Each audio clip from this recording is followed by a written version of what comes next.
we have to learn to really identify our gems and our amazing people, and we all need to start working together. And then I think that once we start doing that and start really sharing knowledge, looking at how we can move together and not really be competition with each other.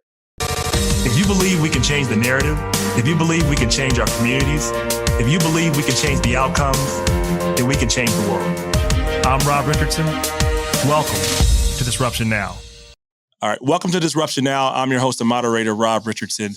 So with me is LaMar Wright. He is the founder of Black Wealth Events and is all about empowering Black wealth and making sure that we are in the new wave of building in technology and also that we're building generational wealth.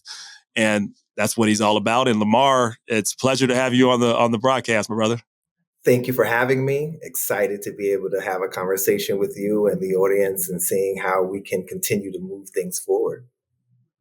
All right. So tell me, Black Wealth Events, like what inspired you to create this platform and what is the purpose behind it?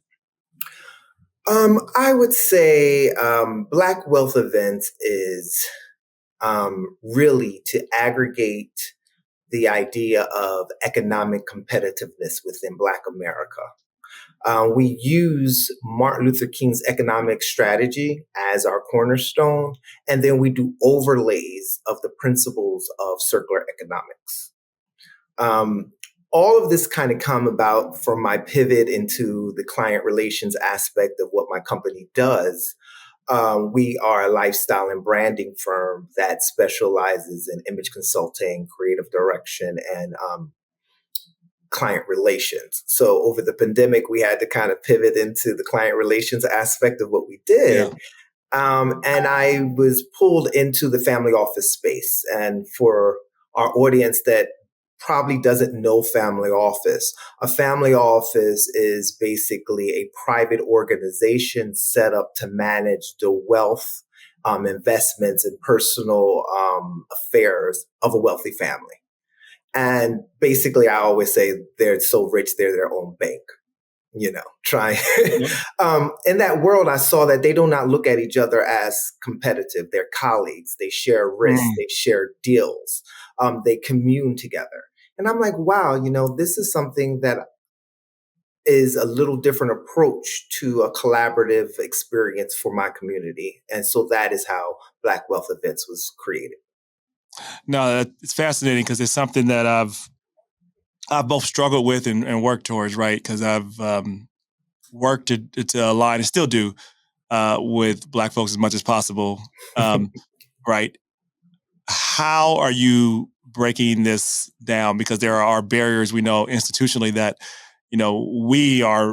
we put in our brain that's been passed on. Like there's nobody else that's now we kind of carry this, I think. Reservation or seeing each other as competition rather than collaborators. Mm-hmm. How are you really addressing that through your events or through your platform? So we focus on information, creating infrastructure, and giving access. And what I do know about our community is that if you want to be a voice, you have to demonstrate. So what we've been doing through our flagship event series called the Wealth Weekend, we have had socials and conversations and discussions about certain topics. But after everything, we have had call to actions and demonstrated what collective mindset, collective unison, and partnerships really can really can create. So that's how I'm going at it, as a demonstration of how it can be done. And I do it on a high level. Right. No, it makes sense. I mean, you learn, you teach, and you connect by actually doing.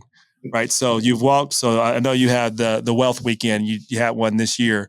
So what was the biggest takeaways and what's the hope for the future? Because I'm assuming we're going to do one in 2025. Well, the Wealth Weekend is 3 parts, right? So This year we did 2 parts. We did the Wealth Weekend Kentucky Derby and we did Wealth Weekend Juneteenth NYC.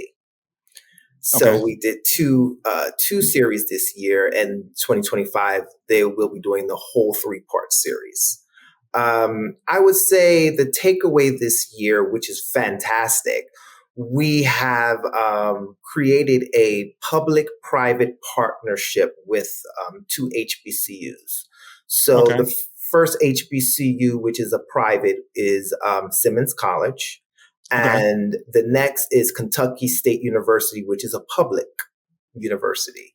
And they're doing a joint venture to create a curriculum of circular economics with our partner, the Circular Economy Alliance out of Europe. So that's one thing that was You've created. talked about what is circular economics for people. Like, what does that Uh, mean? Can we yeah, just jump into that like we sometimes do? I have to break it down. Yes, I understand. Excuse me.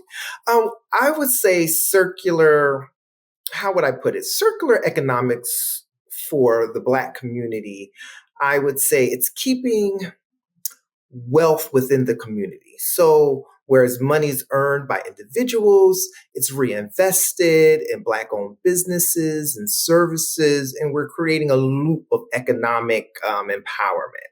So, I'm looking at this is um, how do we build resilient and sustainable communities in what we're doing? That is what's modernizing Martin Luther King's economic strategy for today. No, that's no. I think one of my favorite quotes by Dr. Martin Luther King, which is never really talked about, is when he discusses love and power. He said, "Power without love is reckless and abusive, but love without power is sentimental and anemic." Right? We need Mm, both. And I think it was Morgan Devon that said this. Like, Black folks are obsessed with a nonprofit. Like everything is a nonprofit, and everything is about that. Versus, how do you actually make money off of this, right? So reframing the mindset and not seeing it as a dirty thing or a evil thing. It is a necessary thing for you to be able to even have the social impact you want to have. So I think some of it is like a reframing of our almost psychology. I it feels like, is. right, It right, is. right. So how do you talk about this with?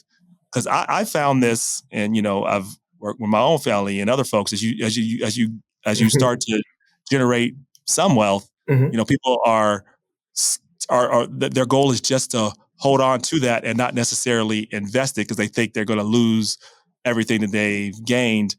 And that fear, as you know, obviously prevents opportunity for growth. How do you get past that first mindset, that one? Like in terms of that, like, do you have any type of specific advice when it comes to that?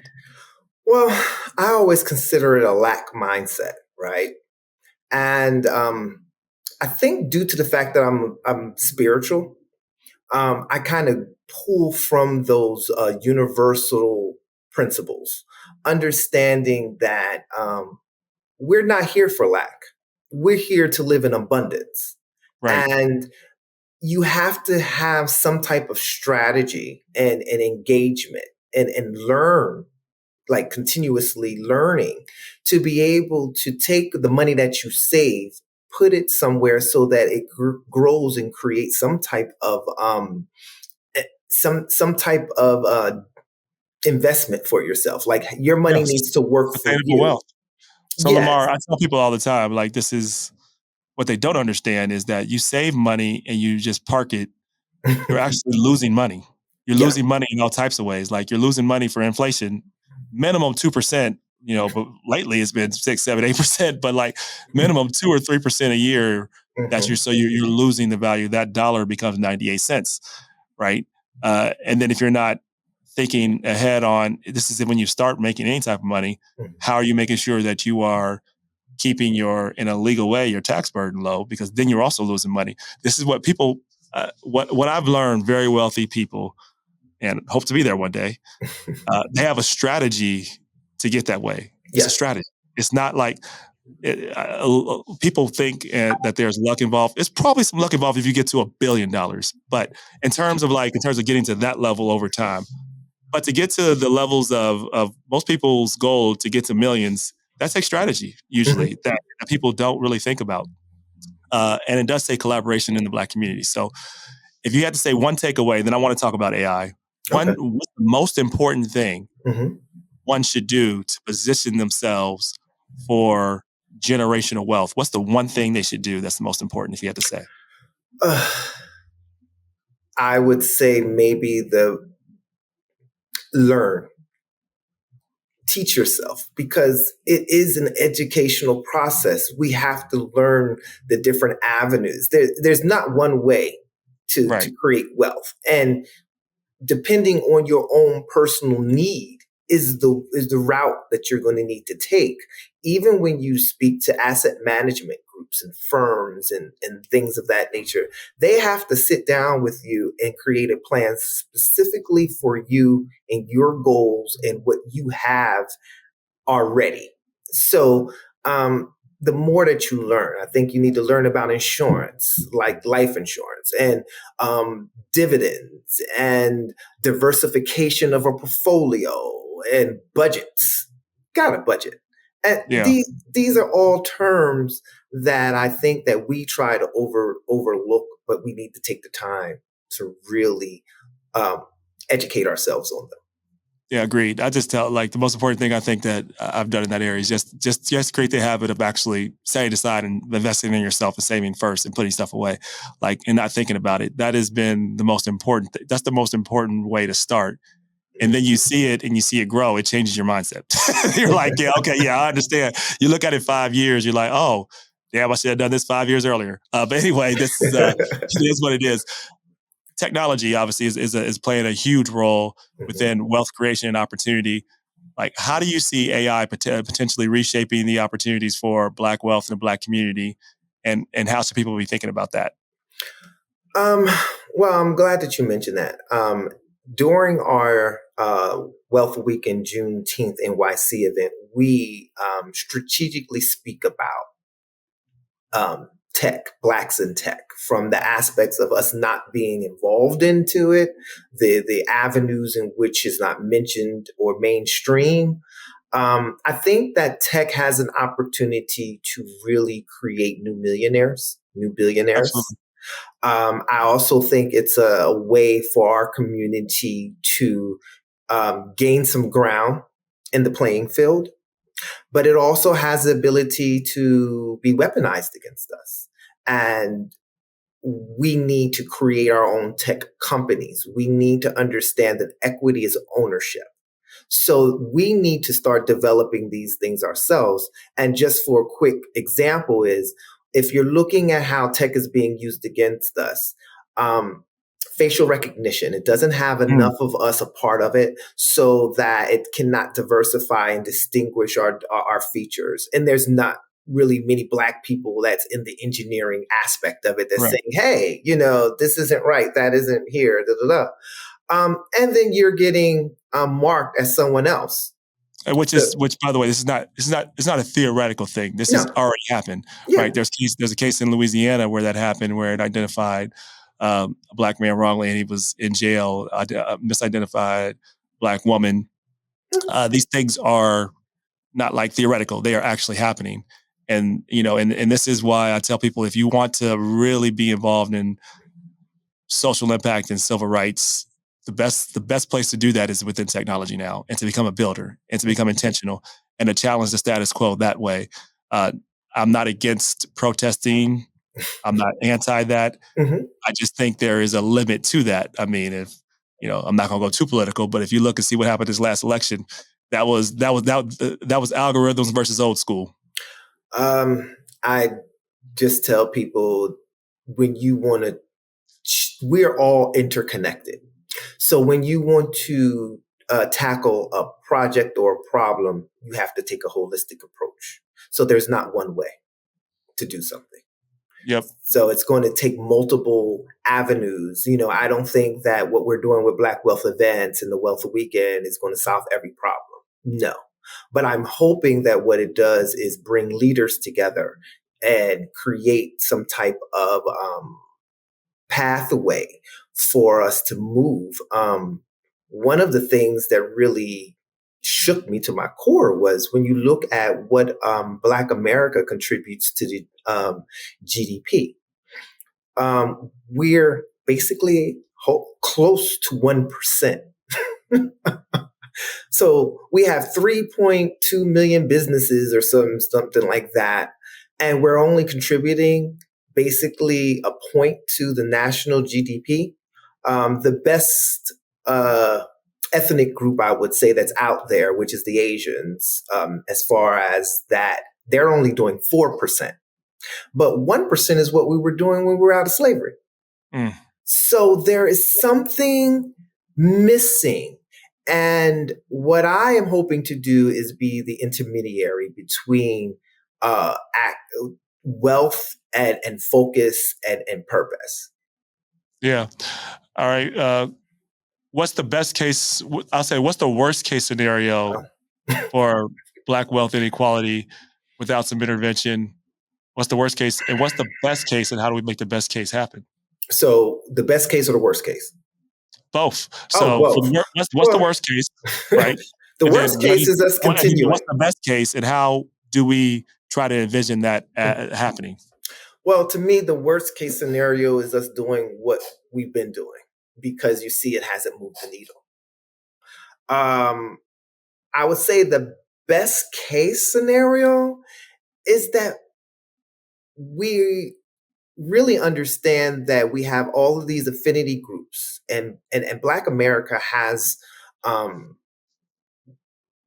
we've been there, we've done things, we've been part of, we've been part of all aspects of business and healthcare and industry and finance.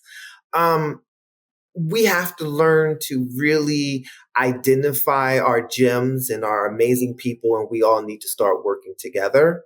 And then I think that once we start doing that and start really sharing knowledge, looking at how we can move together and not really be competition with each other, I think that we'll start seeing a lot more movement. And then really like loving on ourselves, like our businesses, our talent, our thought process.